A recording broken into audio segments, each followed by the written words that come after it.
Isang gabi, natutulog si Canor kasama ang kanyang asawa.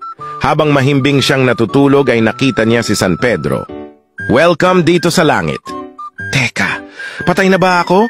tanong ni Canor. Sumagot naman si San Pedro ng, "Oo, namatay ka habang natutulog. Pero di mo pa oras para mamatay kaya ibabalik kita sa lupa. Ang nakakalungkot lang ay di ka na makakabalik sa dati mong katauhan kaya mare-reincarnate ka bilang isang hayop."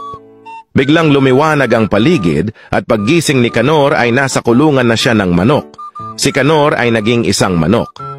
"Oy baguhan, kailangan mo na mangitlog kundi kakatayin ka ng amo natin." "Teka, di ko pa alam paano mangitlog," sagot ni Canor. "Kailangan mo lang umiri ng malakas para mangitlog ka." Sagot ng kausap niyang manok. Umire si Canor at may lumabas na malaking itlog. "Wow, ang laki ng itlog mo. Iri ka pa ulit, may lalabas pa yan." Umire ulit si Canor at may lumabas ulit na napakalaking itlog. Nagulat ang ibang mga manok. "Wow, sobrang laki talaga ng mga itlog mo. Sige pa, umire ka pa, may lalabas pa yan." Umire ulit ng malakas si Canor at nagising siya sa suntok at sampal. "Walang hiya ka, Canor. Kadiri ka. Ba't ka tumatay sa kama?"